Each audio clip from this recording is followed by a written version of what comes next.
아멘. 우리 한 번 더 인사 나누시겠습니다. 예수님 한 분이면 충분합니다. 네, 오늘 우리가 주목할 말씀 신약성경 마가복음 12장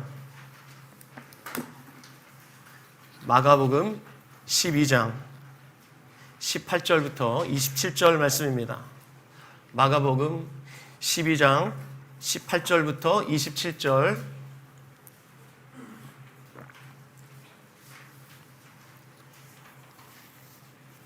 우리 함께 봉독하겠습니다.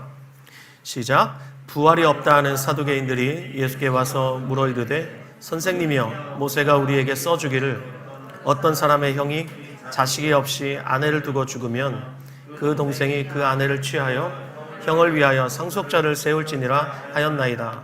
칠형제가 있었는데 마지가 아내를 취하였다가 상속자가 없이 죽고, 둘째도 그 여자를 취하였다가 상속자가 없이 죽고, 셋째도 그렇게 하여 일곱이 다 상속자가 없었고 최후에 여자도 죽었나이다. 7사람이 다 그를 아내로 취하였으니 부활 때 곧 그들이 살아날 때 그 중에 누구의 아내가 되리이까? 예수께서 이르시되 너희가 성경도 하나님의 능력도 알지 못함으로 오해함이 아니냐. 사람이 죽은 자 가운데서 살아날 때에는 장가도 아니 가고 시집도 아니 가고 하늘에 있는 천사들과 같으니라.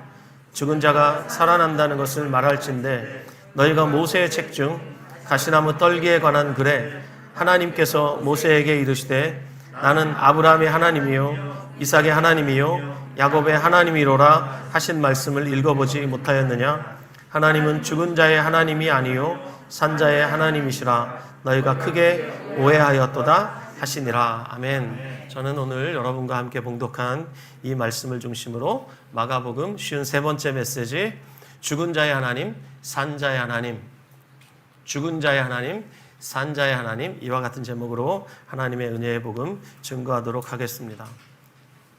예수님 당시에 예수님을 핍박하면서 할 수만 있다면 예수님을 빨리 십자가에 죽이고자 했던 자들이 많이 있었습니다. 그들의 대표들이 바로 종교 권력자들이었습니다. 그들은 로마의 권력과 손잡고 자기들의 기득권을 지키기 위해서 예수님을 제거하려는 시도를 멈추지 않았습니다. 그들은 멈추지 않는 악이었습니다.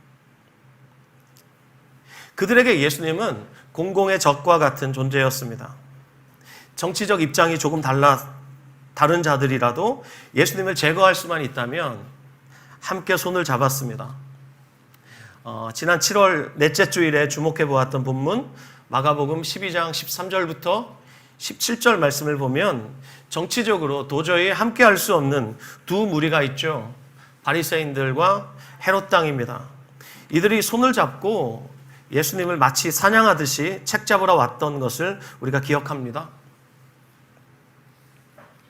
그들이 아주 민감했던 세금 문제를 가지고 예수님을 함정에 빠뜨리려고 했습니다. 하지만 예수님께서 말씀 한마디로 그들의 음모를 박살내셨죠. 가이사의 것은 가이사에게, 그러나 하나님의 것은 하나님께 바치라.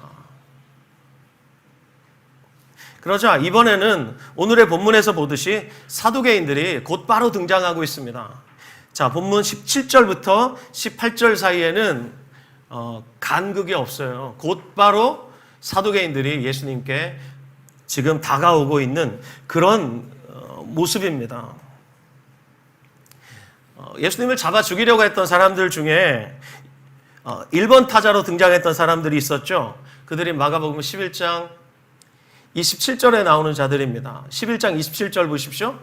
그들이 다시 예루살렘에 들어가니라 예수께서 성전에서 거니실 때 대제사장들과 서기관들과 장로들이 나와서 이르되 무슨 권위로 이런 일을 하느냐? 누가 이런 일을 할 권위를 주었느냐? 자, 여기 27절에 나오는 대제사장들, 서기관들, 장로들, 이들이 누굽니까? 당시 종교 권력을 잡고 있었던 최고 권력자들이에요. 사내들인의 멤버들이에요. 우리나라로 말하면 국회격에 해당하는 이들이 종교 권력자들이에요. 정치 권력까지 가지고 있던 자들이에요.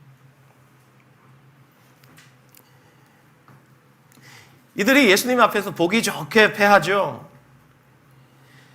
당시 민중들이 두려운 거예요. 민중들이 예수님을 따르고 있었기 때문에 사람들이 두려워서 예수님께 손 하나 대지 못하고 이들이 물러섭니다. 그때 다음 타자로 등장했던 자들이 있었습니다. 지난 시간에 주목해 보았던 바리새인들과 헤롯 당입니다. 자, 이들이 다 실패했습니다. 그러자 오늘 본문에서 다음 타자로 사두개인들이 등장하고 있습니다. 마치 야구를 보는 것 같죠. 1번 타자 사내들인 나왔습니다. 그냥 범타로 물러났습니다. 삼진 아웃으로 물러났어요. 2번 타자 바리새인, 3번 타자 지금 사두개인이 지금 등장하고 있는 것입니다. 여러분, 이들이 누구냐면 당시 이들은 자신들이 솔로몬 시대의 대제사장이었던 사독의 후예라고 믿고 있었습니다. 그래서 사독의 후예, 사독개인, 우리말로 음역되는 과정에서 사두개인 이렇게 번역이 되어 있는데, 이들은 성전을 중심으로 막강한 권력을 휘두르고 있었습니다. 그런데 오늘 본문에서 이들을 설명하는 아주 중요한 표현이 하나 있습니다. 18절 보십시오. 자, 18절 다시 읽을까요? 시작. 부활이 없다 하는 사두개인들이 예수께 와서 물어 이르되. 자, 이들은 부활이 없다 하는 자들이었습니다. 부활을 믿지 않는다? 어떤 사람들일까요? 한마디로 이들은 영의 세계를 믿지 않는 자들이에요. 눈에 보이는 세계만을 바라보고 추구하고 믿었던 지극히 현실적인 현실주의자들이에요. 세속주의자들이었습니다. 좀 더 쉽게 제가 이렇게 한번 표현해 볼게요. 믿지 않는 목사, 영의 세계를 믿지 않는 무당, 믿지 않는 종교인이에요. 그리고 이들은 입버릇처럼 이렇게 말했습니다. 죽으면 끝이지 뭐. 죽으면 몸도 사라지고 그리고 영혼도 다 사라지는 거지 뭐. 자, 제가 좀 우스갯소리를 하면 이들의 이름 가운데 개가 있죠, 개. 사두, 개인, 그죠? 이들은 권력의 개 같은 자들이었습니다. 로마의 권력에 빌붙어서 이 로마 권력이 던져주는 이 뼈다귀, 이 뼈다귀에 붙은 살, 그 뼈다귀를 하루 종일 음미하면서 물고 빨고 하는 강아지처럼 그렇게 권력을 추종하던 권력의 개들이었어요. 이들이 바로 사두개인들이에요. 그런데 이들의 중요한 특징 하나가 있는데 오늘 보면 19절 한번 봅시다. 이들이 와서 예수님께 이렇게 묻죠. 선생님이요, 모세가 우리에게 써주기를 어떤 사람의 형이, 이러면서 이야기를 시작하죠. 자, 이 이야기의 근거가 어디냐면 모세가 우리에게 써준 글에 있어요. 그것이 뭐냐면 5권의 성경이에요. 모세가 썼다고 알려져 있는 5권의 성경이 뭐예요? 창세기, 출애굽기, 레위기, 민수기, 신명기, 모세오경. 이들은 이것만을 성경으로 인정했습니다. 그러면서 자신들의 정체성을 그대로 드러내죠. 모세가 우리에게 써주기를, 이러면서 모세의 글을 가지고 인용하면서 예수님을 지금 함정에 빠뜨리려고. 그래서 예수님을 잡아서 십자가에 죽이려고 예수님께 나아온 것입니다. 자, 그들이 말합니다. 선생님이요, 모세가 우리에게 써주기를 어떤 사람의 형이 자식이 없이 아내를 두고 죽으면 그 동생이 그 아내를 취하여 형을 위하여 상속자를 세울지니라 하였나이다. 자, 그렇다면 어떤 말씀을 인용한 것일까요? 신명기의 말씀을 인용한 것입니다. 다 함께 신명기 25장 5절부터 10절 말씀 찾아 읽겠습니다. 구약성경 신명기 25장 5절부터 10절 말씀.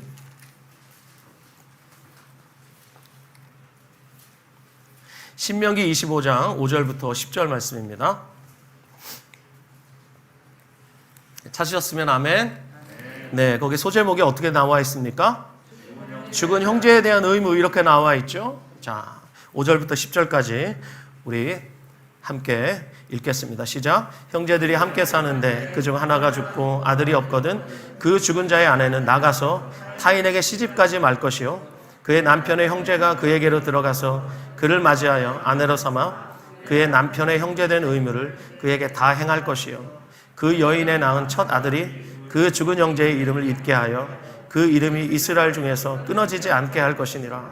그러나 그 사람이 만일 그 형제의 아내 맞기를 즐겨하지 아니하면 그 형제의 아내는 그 성문으로 장로들에게 나아가서 말하기를 내 남편의 형제가 그 형제의 이름을 이스라엘 중에 잊기를 싫어하여 남편의 형제된 의무를 내게 행하지 아니하나이다 할 것이요 그 성읍 장로들은 그를 불러다가 말할 것이며 그가 이미 정한 뜻대로 말하기를 내가 그 여자를 맞이하기를 즐겨하지 아니하노라 하면 그의 형제의 아내가 장로들 앞에서 그에게 나아가서 그의 발에서 신을 벗기고 그의 얼굴에 침을 뱉으며 이르기를 그의 형제의 집을 세우기를 즐겨하지 아니하는 자에게는 이같이 할 것이니라 하고 이스라엘 중에서 그의 이름을 신벗김 받은 자의 집이라 부를 것이니라. 아멘. 자, 여기에 희한한 제도 하나가 나오죠.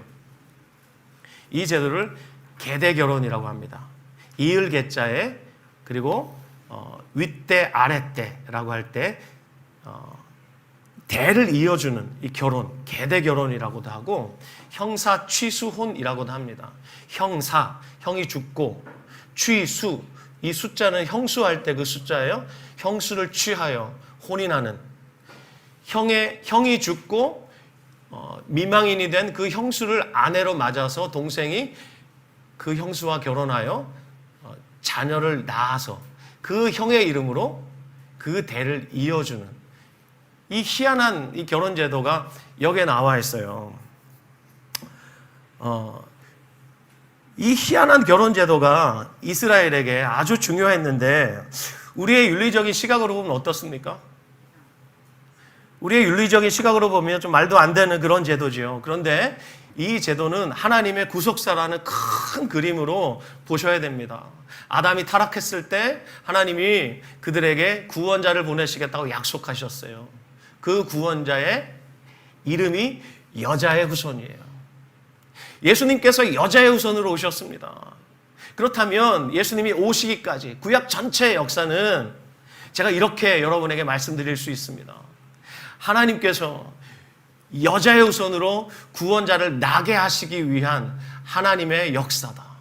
반대로 사탄은 여자의 후손으로 구원자가 오실 수 없도록 끊임없이 대적하고 막고 이 후사를 끊으려 했던 역사다. 그래서 하나님의 계획과 그 계획을 대적하려고 했던 이 사탄의 이 대결의 역사라고 구약의 역사를 말해도 절대로 틀린 말이 아닙니다. 따라서 이스라엘 백성들에게 후사를 잇는 이야기는 너무나 중요한 이야기예요. 사명이에요. 그래서 오늘 본문에서 이 본문을 가지고 예수님께 나오고 있는 이 사두개인들 뿐만 아니라 당시 유대인들조차도 이 계대결혼 혹은 형사 취수혼이라고 알려져 있는 이 제도를 너무나 중요하게 여기고 있었어요. 이렇게 이스라엘의 역사를 이어왔단 말이에요. 그런데 이 이야기를 인용해서 예수님께 나온 이들이 이 이야기를 좀 더 확대해서 자기 나름대로 이야기를 각색을 해요. 각색을 해서 예수님께 나와요. 예수님을 함정에 빠뜨리기 위한 거죠. 그런데 이야기가 너무 우스꽝스러울 뿐만 아니라 말도 안 되는 꾸며낸 이야기예요. 자, 오늘 본문으로 다시 돌아오세요. 19절부터 23절을 보면 7 형제의 이야기가 나오죠. 7 형제가 있었어요. 그런데 첫째가 아내를 맞아들였는데 후사가 없이 죽었어요. 그래서 둘째가 형을 대신해서 형수를 아내로 맞아들였어요. 그래서 아들을 낳아서 형의 족보에 올려줘야 되는데 이 둘째도 후사가 없이 죽었어요. 그래서 이번엔 셋째가 나섰어요. 셋째가 형수를 취하여 아내로 맞아들이고 살다가 이 셋째도 아들이 없이 죽었어요. 그렇게 7째까지 전부 그렇게 했다는 거예요. 여러분, 이런 일이 현실에서 가능한 얘기예요? 이건 불가능한 얘기야. 말도 안 되는 얘기를 지금 예수님께 하고 있는 거예요. 그러면서 말도 안 되는 질문을 던집니다. 뭐라고 질문을 던져요? 부활 때, 곧 그들이 살아날 때 그 중에 누구의 아내가 되겠습니까? 라고 물어봐요. 7명이 전부 한 여자에게 장가들었잖아요. 그러면 부활의 때가 되면 누구의 아내가 되겠습니까? 이렇게 물어봐요. 그런데 여러분 아시죠? 사두개인들은 부활을 믿지 않습니다. 말도 안 되는 꾸며낸 이야기 끝에 이들이 믿지도 않는 부활이라는 주제를 갖다 붙이면서 예수님께 질문하고 있는 그런 상황이에요. 그럼 왜 이렇게 질문했을까요? 한마디로 말하면 부활이 없다는 것을 말하기 위함이죠. 이들은 부활을 믿지 않았고 예수님께서 부활이 없다고 말하고 싶었던 거예요. 부활이 말이 안 된다는 거예요. 자, 이렇게 말하는 거 제가 각색해서 여러분에게 한번 말씀드려 볼까요? 예수 선생이요, 부활이 있다고 한번 쳐봅시다. 그렇다면 7 형제와 한 여자가 다 부활할 것인데 도대체 누구의 아내라고 말할 수 있습니까? 너무 불합리하지 않습니까? 그러니까 부활은 애초에 말이 안 되는 교리입니다. 그러니까 부활은 없는 겁니다. 이해되세요, 여러분? 만약에 부활한다고 말하면 이 족보가 꼬여도 너무 꼬이는 거예요. 7명과 한 여자가 결혼했는데 도대체 누구의 아내가 될 것입니까? 하나님도 어떻게 할 수 없는. 그렇다면 하나님이 이런 걸 다 아시는 하나님이 부활하게 하신다? 말이 안 되는 거예요. 그러니까 부활은 없다. 이렇게 나가는 거예요. 저만 신나는 것 같아요, 지금. 예수님 뭐라고 대답하십니까? 24절 보십시오. 24절. 예수께서 이르시되 너희가 성경도 하나님의 능력도 알지 못함으로 오해함이 아니냐. 자, 여기 너희가 성경도 알지 못한다. 이렇게 말씀하셨어요. 자, 여러분 앞을 보세요. 이들이 부활이 없다라고 아주 자신 있게 주장할 수 있는 이유는 모세오경에는 부활을 직접적으로 가리키는 표현이 하나도 없어요. 모세오경에는. 그런데 다른 구약 성경에는 부활을 가리키는 표현들이 여기저기 나와요. 그래서 예수님 말씀하시는 거예요. 너희는 모세오경만 믿지. 너희 틀렸어. 너희가 성경을 지금 오해하고 있는 거야.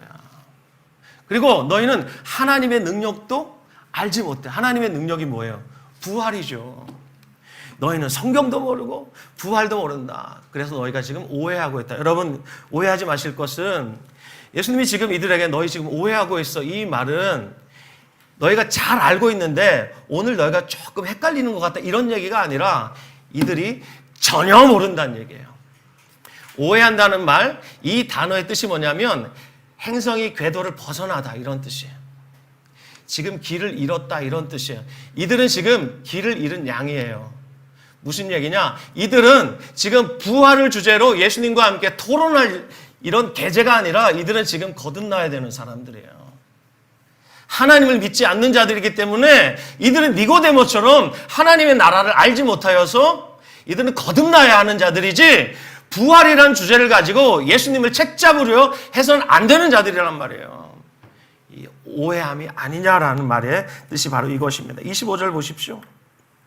사람이 죽은 자 가운데서 살아날 때에는 장가도 아니가고 시집도 아니가고 하늘에 있는 천사들과 같으니라. 이 구절도 여러분 오해하지 마실 것은 사람이 부활하면 천사와 같은 신분이 된다 이런 뜻이 아니라 천사는 죽지 않습니다.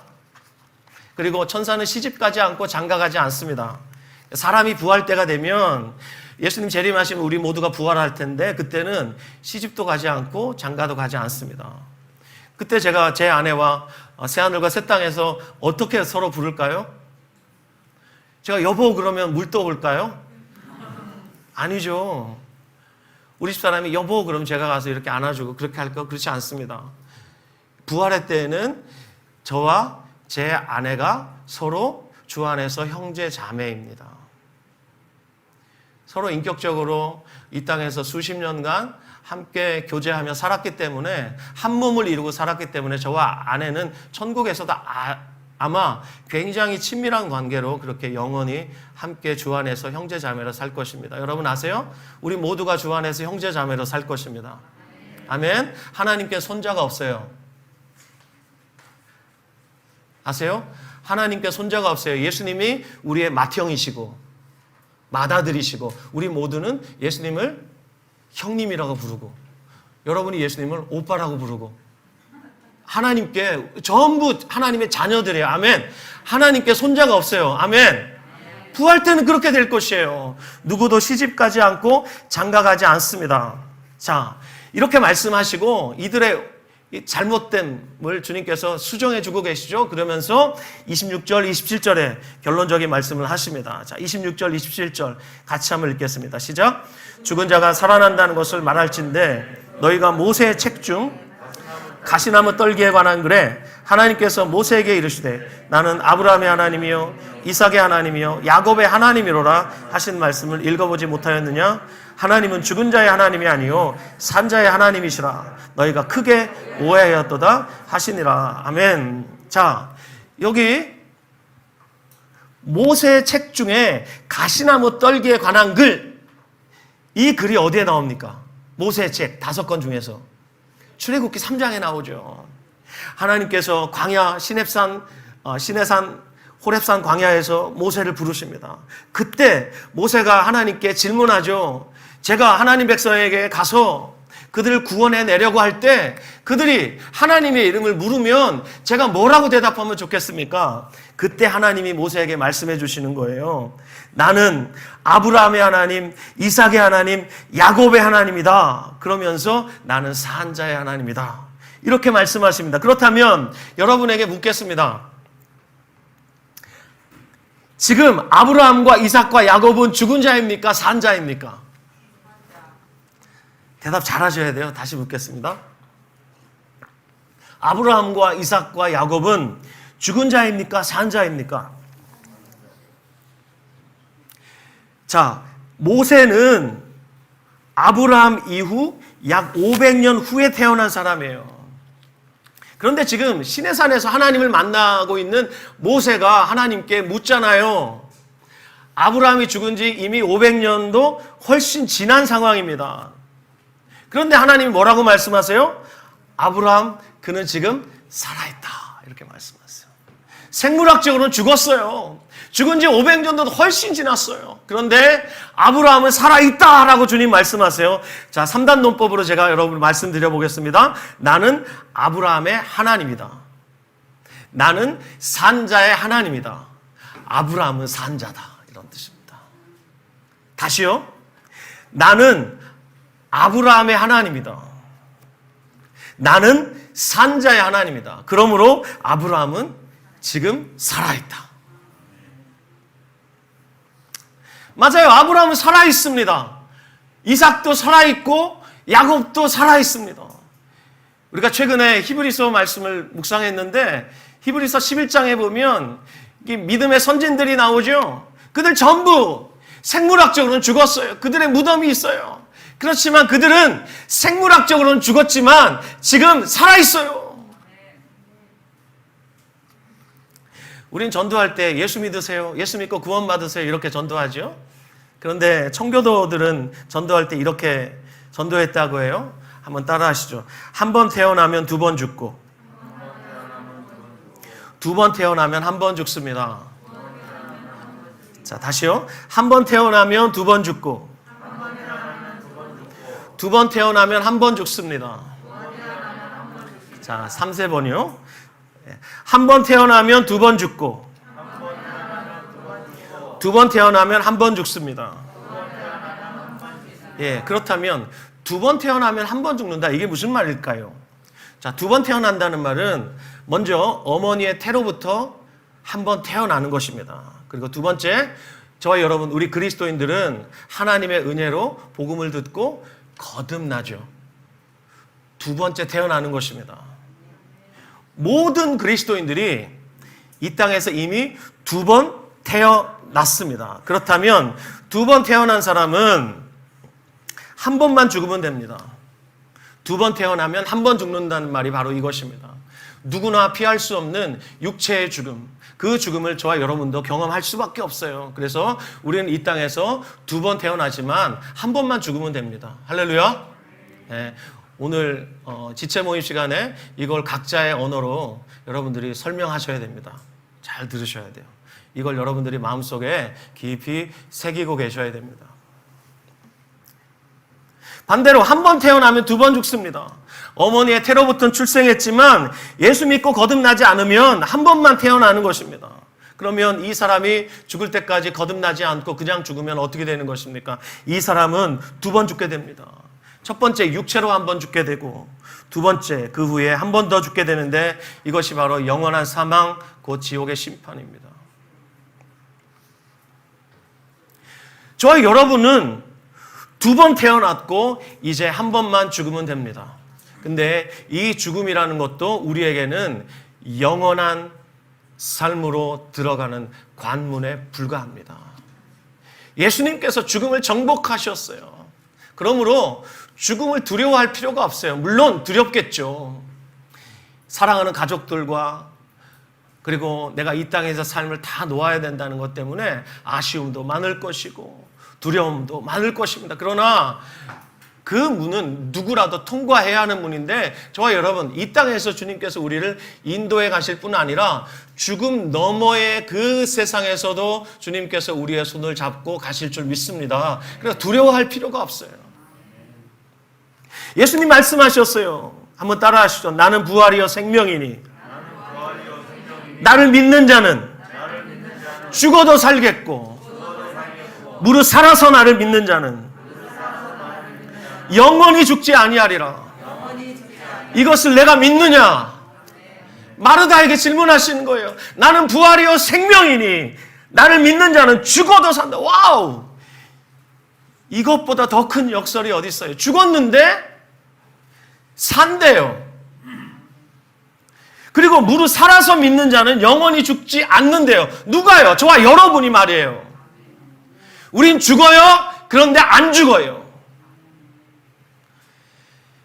그리스도인들만이 누릴 수 있는 최고의 역설입니다. 오늘 본문에서 예수님을 대적하고 있는 이 사두개인들, 이들은 한마디로 부활이 없다 하는 자들이다 말씀드렸죠. 이들은 몸이 죽으면 영혼도 죽어버린다. 철저히 보이는 세계만을 믿었습니다. 번데기가 나비의 삶을 이해하지 못하는 것처럼 이들은 땅의 것만을 바라보고 추구하고 구하면서 살았기 때문에 영의 세계, 하늘의 세계에는 전혀 눈뜨지 못한 자들이었기 때문에 성전을 중심으로 하는 그 권력을 잡고 그 권력을 누리기 위해서 아주 탐욕스럽게 그렇게 살면서 하나님의 나라, 보이지 않는 하나님의 나라를 전파하던 예수님을 대적할 수밖에 없었죠.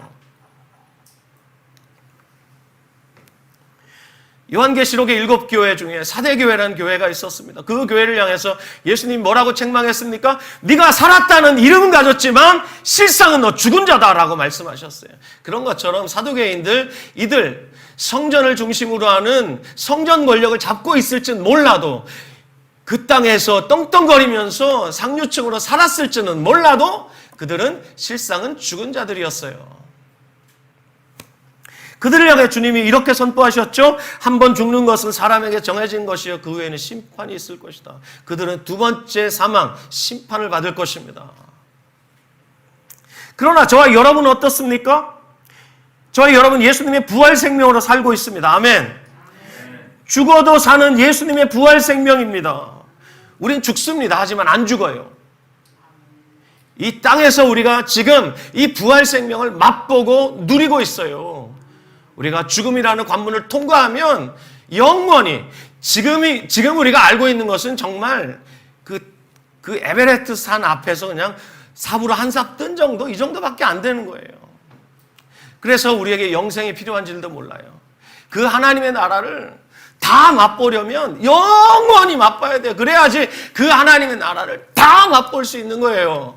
그래서 영생을 주신 거예요. 얼마나 감사해요. 그렇죠? 지금 우리가 누리고 있는, 여러분 교회에 와서 잘 느껴지지도 않고 하나님 어디 계신지 잘 모르겠어. 아이고 말씀을 받으니까 흰 건 종이고 까만 건 글씨고 잘 모르겠어. 이 정도의 수준이 아니라니까요. 말로 다 할 수 없는 것입니다. 날마다 와우, 날마다 까무러칠 만큼 우리가 하나님을 알아가게 될 것입니다. 하나님의 나라를 우리가 정말 풍성히, 그것도 영원히 누리게 될 것입니다. 자, 그렇다면 이 부활 생명으로 살고 있는 사람들의 가장 큰 특징이 뭘까요? 가장 큰 특징, 바로 산소망입니다. 산소망입니다. 여러분에게 이 아침에 산소망이 있는지 제가 여쭙고 싶습니다. 산소망이 있는 사람, 실망할 수는 있어요. 그러나 산소망이 있는 사람은 실망할 수는 있어도 절대로 절망하지 않습니다. 실망이 뭐예요? 소망을 잠깐 잃어버리는 거예요. 잠깐 빼앗길 수 있어요. 그러나 소망이 끊어지지 않습니다. 우리는 실망할 수는 있어도 절망하지는 않습니다. 지난 한 주간 여러분 실망스러운 일이 많았죠. 저는 제 자신에게 많이 실망했습니다. 그리고 제 주변 상황을 보면서 실망스러운 마음들이 있었습니다. 그렇지만 저는 절망하지는 않습니다. 왜냐하면 제게 산 소망이 있기 때문이에요.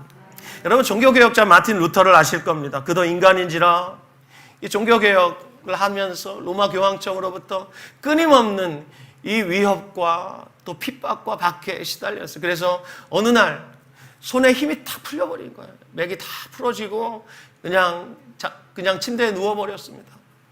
누워서 모든 것을 다 포기하고 있는데 그때 루터의 지혜로운 아내가 방으로 쓱 들어왔는데 보니까 상복을 입고 있어요. 깜짝 놀라서 루터가 아내에게 묻습니다. 아니 누가 죽었습니까? 그랬더니 루터의 아내가 이렇게 대답했어요. 예, 하나님이 방금 돌아가셨어요. 하나님이 돌아가셨어요. 그래서 누워있던 루터가 황당해서 벌떡 일어나면서 이렇게 말했습니다. 하나님이 돌아가시다니 무슨 소리요? 그랬더니 아내가 정색을 하면서, 여자가 여러분 정색을 하면서 남편의 눈을 빤히 쳐다보면 진짜 무섭거든요. 이러면서 정색을 하면서 한참을 말없이 쳐다보는 거예요. 그러면서 이렇게 말했어요. 하나님이 안 돌아가셨으면 당신이 누워있을 이유가 없잖아요. 하나님이 돌아가셨으니까 지금 당신이 누워있는 것이지. 그 말에 루터가 정신을 번쩍 차리고 일어나서 종교개혁의 대역을 다시 시작했다는 것입니다. 사랑하는 여러분, 여러분에게 산 소망이 있습니까? 산 소망이 있으면 실망할 수는 있어도 절대로 절망하지는 않습니다. 그게 우리예요. 그게 우리라니까요. 우리 안에 산 소망이신 예수님이 오셨어요. 그러므로 우리 안에 주님이 살아계신다면 우리는 실망할 수는 있어도 절대 절망하지 않습니다. 루터처럼 지쳐서 손에 맥이 풀리고 그냥 자빠져서 쓰러질 수 있어요. 하루에 7번이라도 넘어질 수 있어요. 그러나 산 소망이 있으면 절망하지 않는 사람은 8번째 벌떡 일어나는 거예요. 그게 우리예요. 아멘. 고린도후서 6장 8절부터 10절에 바울이 자신의 사도권을 변명하면서 이렇게 말합니다. 우리는 속이는 자 같으나 참되고 무명한 자 같으나 유명한 자요. 그 다음 죽은 자 같으나 보라 우리가 살아있고 이렇게 말합니다. 여기 자신의 사도권을 변명하는 많은 구절 중에서 오직 보라라고 말하는 유일한 구절이 있어요. 그게 뭐냐면 우리가 죽은 자 같으나 보라 우리가 살아있고. 저와 여러분, 우리가 살아있는 것을 날마다 보셔야 됩니다. 아멘. 지난 6월 20일, 21일 1박 2일 동안에 저쪽 충청도 예산에서 제가 복음 캠프를 했어요. 1박 2일 동안 복음 캠프를 했는데 거기 한 사모님이 오셨어요. 이 사모님이 제일 앞에서 제가 질문하면 답을 너무 잘하시는 거예요. 그래서 이 사모님께 제가 별명을 지어드렸습니다.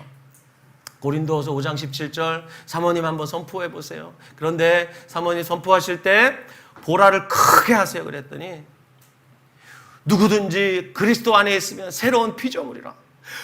보라! 새 것이 되었도다. 이렇게 제가 외쳐보라고 그랬더니 사모님이 정말 전심으로 누구든지 그리스도 안에 있으면 새로운 피조물이라. 보라! 새 것이 되었도다. 이렇게 외쳤어요. 그래서 제가 그 사모님 이름을 지어드렸어요. 보라 사모님이라고. 사모님이 이제부터 보라 사모님이에요. 그리고 주님이 얼마나 우리의 믿음 없음을 아시면 보라고 제발. 새로운 피조물이 되었다.